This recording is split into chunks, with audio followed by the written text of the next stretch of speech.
Sa dulo ng isang tahimik na baryo, may isang lumang playground na matagal nang hindi ginagamit.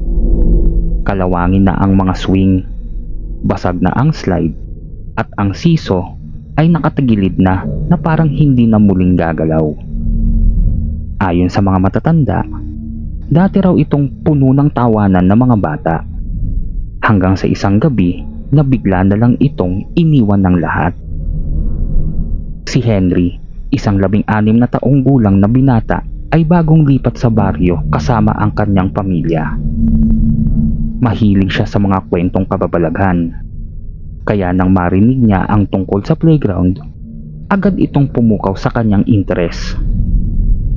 "Huwag kang pupunta doon sa gabi," babala ng kapitbahay nilang si Aling Magda. May naririnig daw na tumatawa kahit walang tao. Ngunit imbis na matakot, lalo lang nagka-interest si Henry. Isang gabi, bandang 12:00, tahimik na lumabas si Henry ng bahay. Bitbit niya ang kanyang flashlight at cellphone. Dahan-dahan siyang naglakad papunta sa playground. Habang ang malamig na hangin ay tila may dalang kakaibang pakiramdam. Pagdating niya, sinalubong siya ng katahimikan. Walang ingay, walang tao. Pero habang tinatapat niya ang ilaw sa swing, napansin niyang bahagya itong gumalaw. Hindi malakas, pero sapat para mapansin.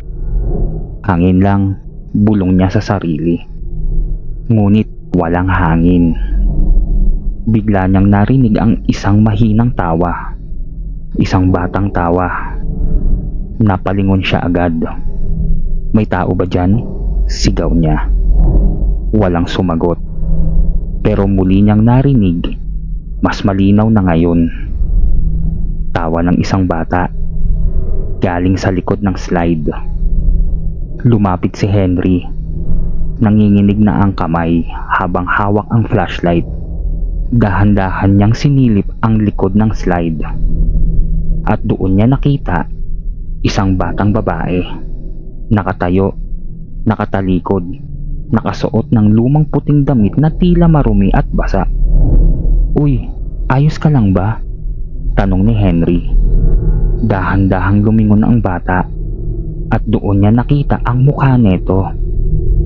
Maputla, walang emosyon, at ang mga mata sobrang dilim, parang walang laman. Napaatras si Henry, ngunit bigla na lang ngumiti ang bata. Isang ngiti na hindi normal. "Gusto mo bang maglaro?" mahina netong tanong. Hindi makapagsalita si Henry. Bigla na lang tumunog ang siso. Parang may 2 batang naglalaro, pero wala namang tao. Ang swing naman ay sabay-sabay nang gumalaw. At ang slide, may narinig siyang parang may dumudulas pababa. "Hindi ka na makakaalis," sabi ng batang babae, habang unti-unting lumalapit. "Dati, marami kami naglalaro dito, pero iniwan nila kami." Noong nangyari yun, biglang nagbago ang paligid. Parang may flash ng alaala.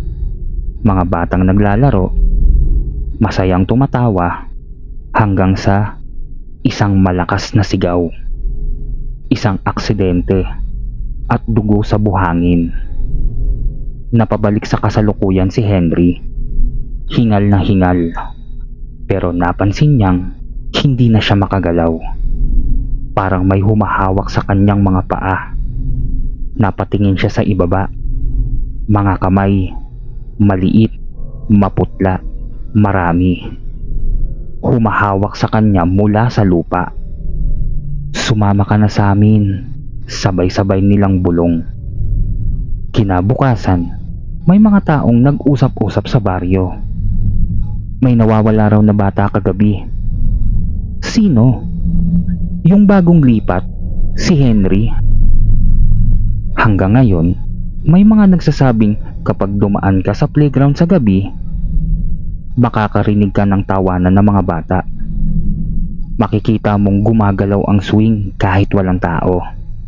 At kung papalarin ka, makikita mo ang isang binata nakatayo sa gitna ng playground, hindi gumagalaw, nakangiti at hinihintay ka para maglaro.